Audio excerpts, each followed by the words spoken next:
All right, what's going on, everyone? Welcome to another episode of the B&B Formula podcast. Today we have Arthur from StayFi. StayFi, if you guys don't know, is a company that I've been teaching on for the last year or so. It's one of my favorite tools I use in my short-term rental business. So I'm super excited to have Arthur on. So what's up, Arthur? I'm doing good, Alex. How are you? Good, man. So let's just hop right into it. So let's start with your background, where you come from, and then essentially what StayFi is, where and what your plans are with the company in the future. Yeah, so I kind of fell into short-term rentals accidentally. It wasn't my intention to build a software company in the space. But my main background's in digital marketing, and I ran marketing at a few different venture-backed startups in New York City. And on the side, I was doing some consulting work for a few different friends and their businesses. And one of them happened to operate a over 100 unit vacation rental company called Heirloom.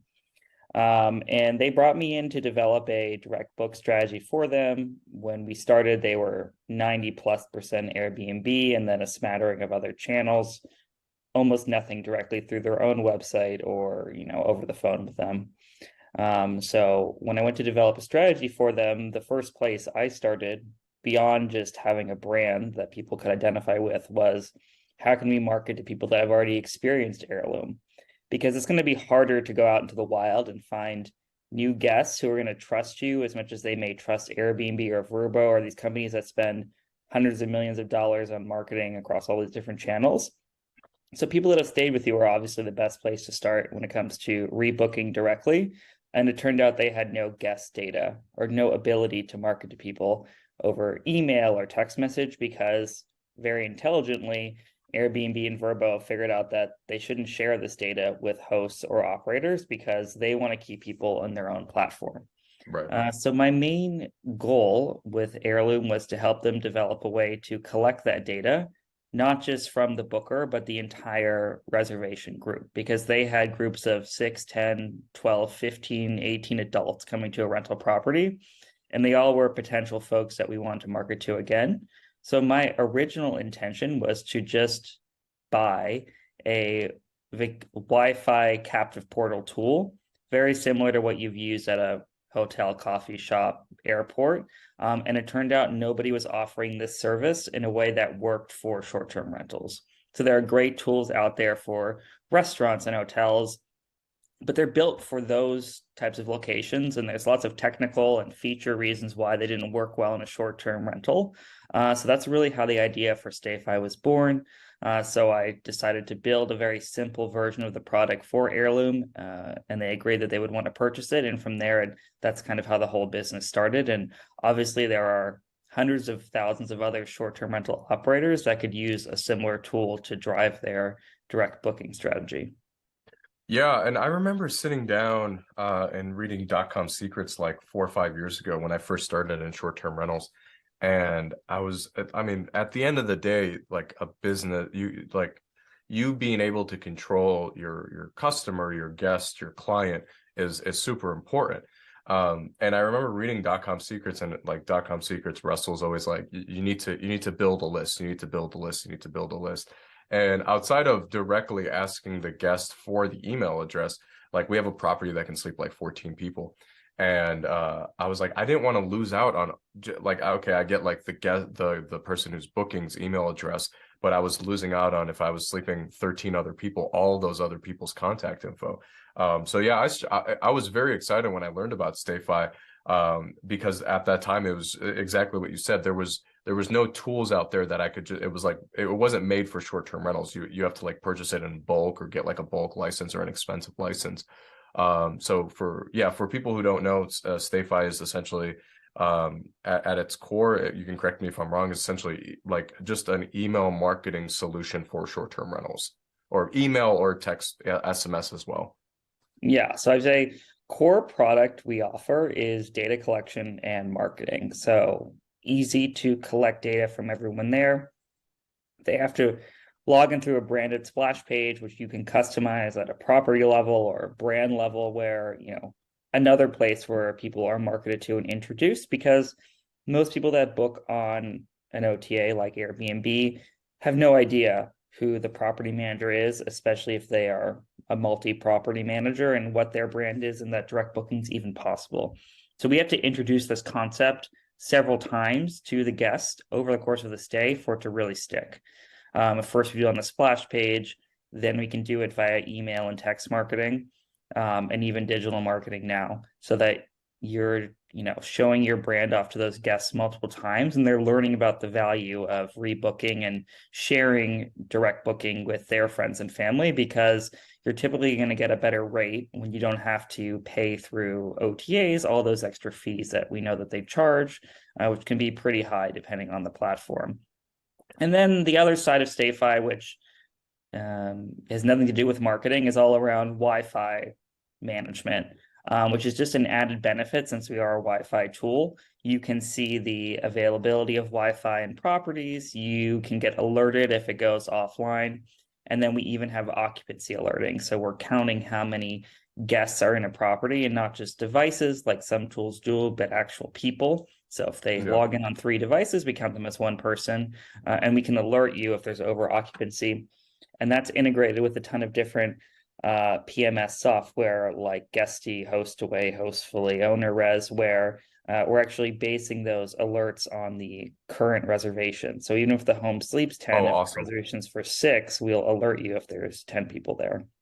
Yeah, no, and it's funny. So I had done I had to get like a short-term rental complex permit because we're building like 6 properties in my county, and I needed to go in front of the county board and tell them about the property.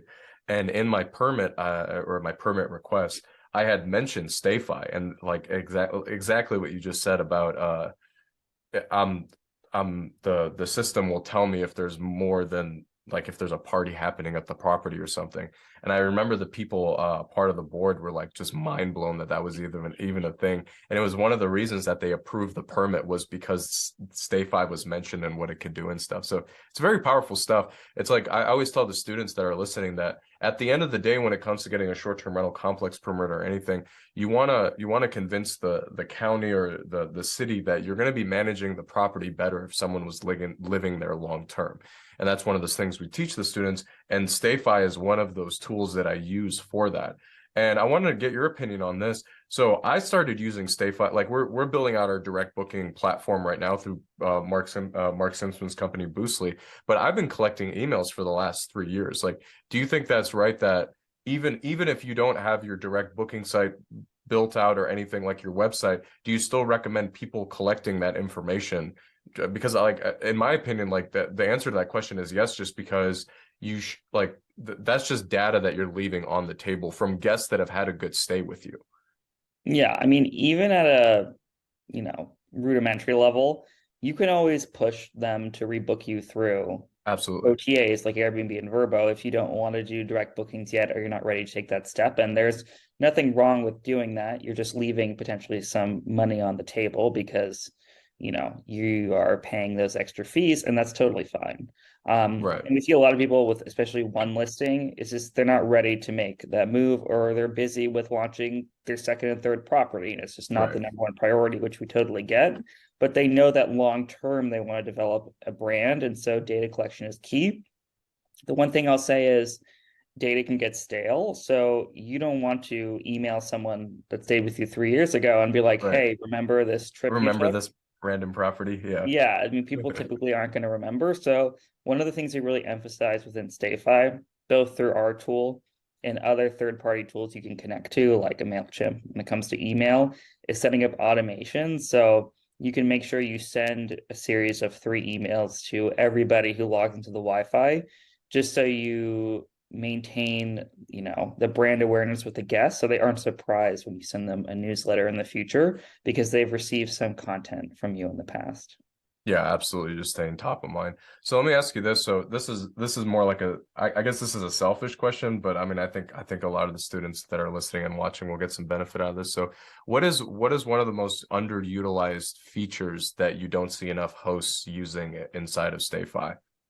Yeah, I mean, I think it's definitely the email marketing tools. I Yeah. think a lot of people sign up with the best intentions, but things get away from them, right? There's so many priorities in this business.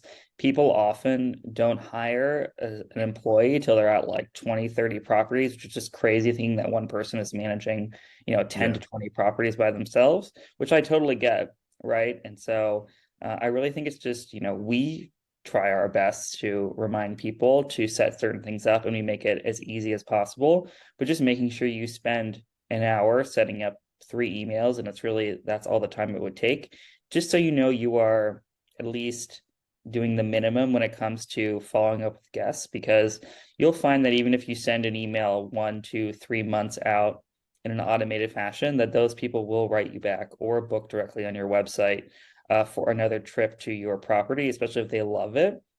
And that's the other thing. Like, you need to have confidence in the service you're delivering, because if you have unsatisfied guests, they're obviously not going to return. So if that's something that you're still not achieving the level you want to, obviously that's always the number one focus. And then once you're satisfied that you have almost all your guests satisfied and loving the product, then you'll find that they will write back and want to return and do see the benefits of booking directly, because people are getting savvier and they kind of understand a little better that, Airbnb and Verbo are going to take a big chunk, or booking.com or whatever platform it is.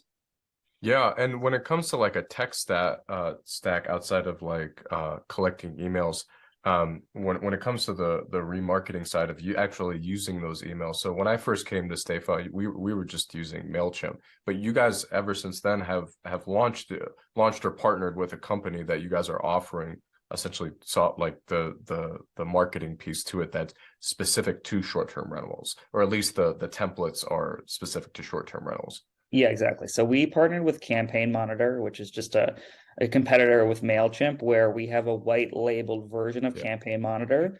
Uh, Through us, you do get a discounted rate. So it's cheaper than if you just were to get Campaign Monitor off the shelf, and it's a little cheaper than MailChimp. And then we kind of added some additional vacation rental specific templates and features within it. And that's kind of the reason we chose to partner with Campaign Monitor, because we wanted all the great technology behind a company that's sending hundreds of millions of emails a month, plus the ability to do some customization, which wasn't possible with other tools like MailChimp. And so that's why we picked them, so that we could, offer that kind of hybrid solution of best in class email marketing tool, plus the ability to add on some vacation rental specific or short-term rental specific features.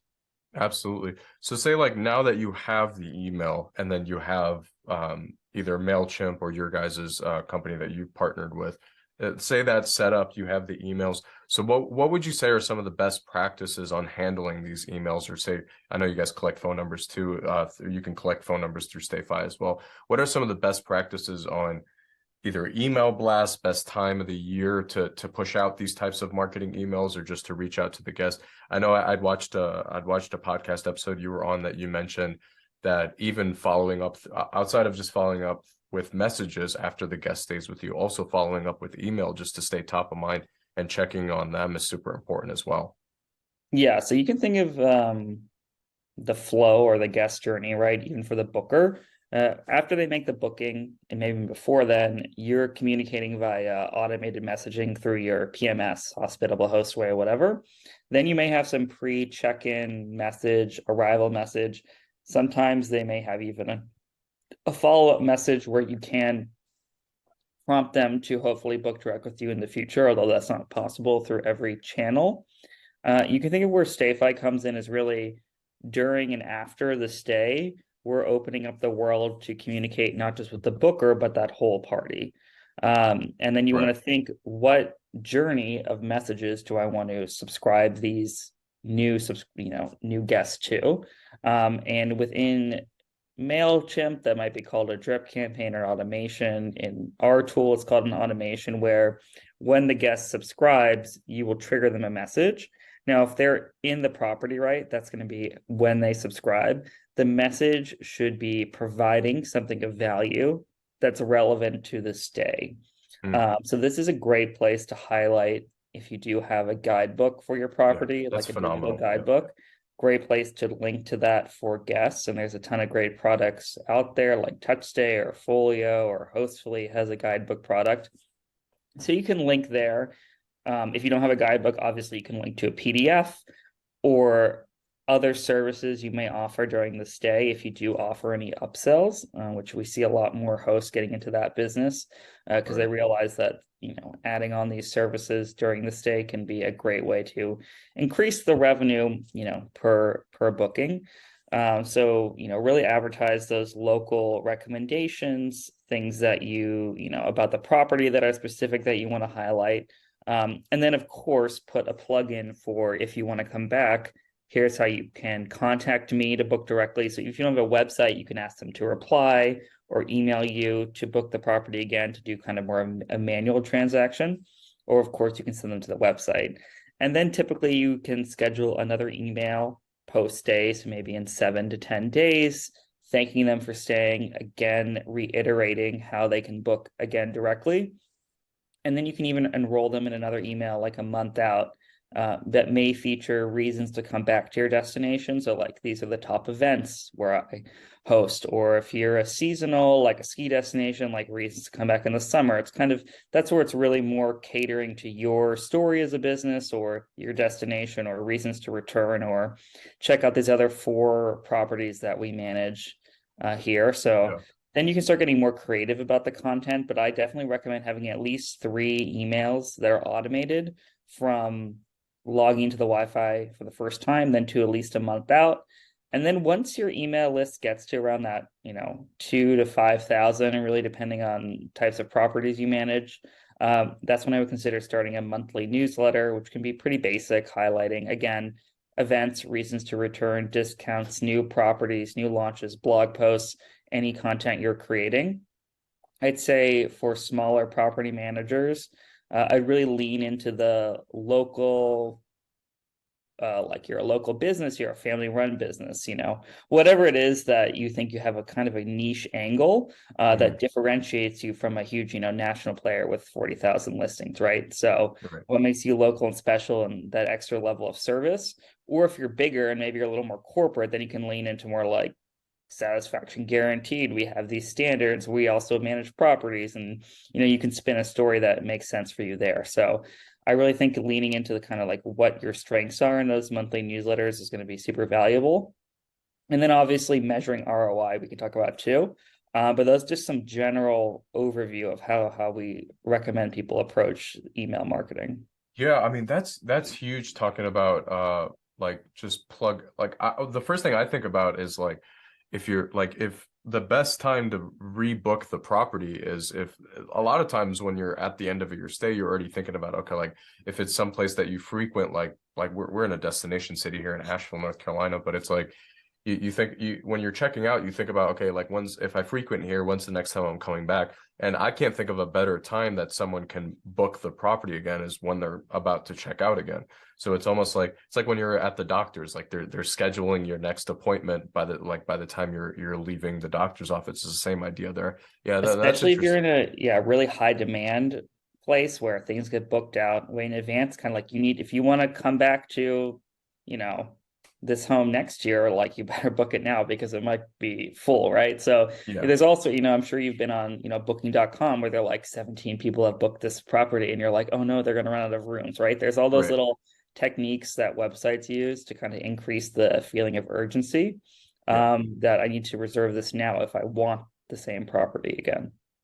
No, absolutely. No, that's powerful. And one thing I wanted to talk about, which I feel like is something that's more popular on like say like the owners or the operators that have thousands of properties or hundreds of properties, is you like creating lookalike audiences. And if you don't mind explaining to everyone who's listening and watching what exactly a lookalike audience is and how to use that audience to essentially market on places like Facebook and YouTube ads or Google ads. Yeah, so I'll talk a little bit more about the kind of digital marketing and how that works. So on a website or even on a StayFi splash page, you can place something called a Facebook pixel, which anybody can create a Facebook ads account and create this thing called a Facebook pixel. The Facebook pixel will create a retargeting audience. So it will start creating an audience of everybody who's come through this page. So you can serve them ads on Facebook or through the Google Display Network if it's a Google Pixel, right? or YouTube, similar with Google Pixel, because those kind of live in the Google world. And then the Facebook is definitely the other main world with Facebook and Instagram. And they even can serve ads outside of those platforms because they have their own ad networks. So the retargeting audience is kind of like the first audience you can create, right? It's just everybody who's visited the page. And then those tools allow you to create an audience that's modeled on your retargeting audience. So it will look at everybody in your audience and say, how do I create another audience that looks like this from like a demographic standpoint? I'd say where things get more interesting, especially at scale, is that then you can add additional third or first party data from those tools or your own data of Like your Google guest ads or avatar. Facebook Yeah. ads used to have tools of like travel intent, or like they intend to book a trip to Hawaii based on what we're seeing. And then you could take a look-like audience and then narrow it, like I only want to target this look-like audience, and then narrow it down further by people booking a trip to Hawaii. So they demographically look like your guests, and then also have this intent to travel. I'd say in the past few years, the ability to target easily like this has diminished because of privacy laws Right. in Europe and California, especially. And so a lot of types of audiences have gone away, at least for the everyday advertiser using these platforms. I think for larger advertisers, they still have ways or data partners they work with to try to get at this information. So I'd say it's very tricky for somebody to use who is at a small scale. I think the most valuable type of audience is just your retargeting audience. So you can create an audience of everyone who's actually stayed with you and then retarget them on Instagram, and they're already familiar with your brand, right? That would be an easy win where you could spend very little money to serve ads to everybody who's actually stayed in your property. Then things get a lot more complex once you kind of want to move beyond that universe and start Right. advertising to prospective customers who aren't familiar with your brand. Got it. Yeah, no, that's powerful, man. Yeah, so we're sort of coming up at the end of the episode. I wanted to touch on this a little bit. So, what do you feel like would be the biggest takeaway that you would want the students that are listening right now or watching right now, when it comes to your world, when it comes to email marketing, when it comes to StayFi in general? Yeah, I'd say don't undervalue the importance of developing an independent brand. Absolutely. I feel like your audience, especially we talked about it earlier, it's coming from this rental arbitrage angle where it's a very like kind of clear picture of if I list these things on Airbnb and Verbo and maybe some smaller OTAs, like this is the return I can expect. Especially if you want to one day sell your business, grow your property management business, attract repeat customers that really elevate the value of your business by decreasing kind of the marketing costs you have to spend on those channels. And you should really think of them as marketing costs, right? Every dollar that's being taken to Airbnb is a marketing expenditure. Absolutely. And so you can move those dollars to email, to StayFi, to Google search, right? So if you start looking at the marketing picture holistically, building the brand is what's going to give you value if you ever want to exit the business, right? Or sell it. And then of course, increase your profitability over time as well if you want to hold on to the business, right? So understanding that, that those are investments are just as important as money you're spending on OTAs, which give you bang for your buck because the bookings are instant. But building the brand is going to have that long-term or medium-term ROI payback that you'll see in terms of becoming more profitable and resilient over a longer time horizon because you're not as dependent as from demand from those channels that you don't have a lot of control over. Yeah, absolutely. And we talked about this with Mark Simpson from Boostly, which was like I look at my, so if I have one property and I look at my calendar as like inventory, there's 365 days there. So I know my average daily stay is about 3 days. So I have about 120 guests I have to find for the entire year for that specific property. So a business that only focuses on customer acquisition is going to struggle compared to nurturing the guests or the clients that you've already had a good or that have already had a good experience with your business. So like I'm a firm believer that you always should be looking long term in whatever business that you're operating. And if you can start getting those guests that have stayed with you to stay with you again, then that's, like you said, that's less money that you're putting towards customer acquisition or guest acquisition or whatever. And then at the end of the day, you have more control over the guest at the end of the day, where if something happened, like if another lockdown, like with COVID happens, like I remember Airbnb had completely just cleared everyone's schedules, like and just refunded everyone. And I know Mark had talked about that, where if you had more control over your guests, maybe you could have pushed that date to a further date, compared to just completely losing your revenue overnight. So I think being Yeah. able to control the entire guest experience in the next, I mean, it's already happening right now, but then like from now on, with people going multi-channel, with people building out their own direct booking platform, I think being able to completely control your guests or your client is going to be essential. I'll just give one example quickly before Yeah, we wrap up. absolutely, man. Is one of our clients runs Branson family retreats, and her name's Tyann Marsink, who is at a lot of conferences because she also reps Touch Stay, and she pretty much every month puts on Twitter her booking stats. And she Yeah, just said on since Jan 1, she's 50% direct, 50% Verbo. And of that's the awesome. direct, half of them, so 25% of all her bookings are repeat guests.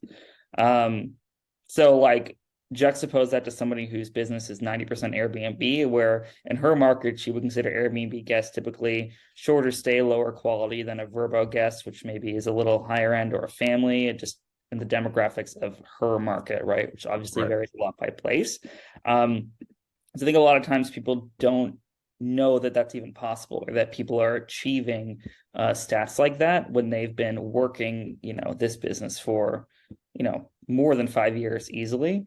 But she's built up that direct clientele, which means she doesn't even have to list on Airbnb anymore. right. So that happens, and people are achieving that level of direct bookings, Yeah, in it's the like US. if you've made a good first impression and on your guest, like that's the hardest step in my opinion, is making sure that they have a good first stay and gaining that trust from the guest, because a lot of times it's always in the back of the guest's mind, like, okay, maybe the property isn't like the pictures, or maybe the area is not like the pictures and something. So no, that's key. Like I'm a firm believer that repeat customers in any business will just make your life easier. Yeah, so just a little info before we end up. Like, Yeah. if you're interested in StayFi or want to learn more, you can go to stayfi.com. And I know Alex will post a link, Yep. The and link the we'll link will also be have a at the bottom, promo guys. code for you guys. So Alex Yep. will have all that info. And then creating a StayFi account is free. So you can go in there, create a StayFi account. You only get charged once you start using the service.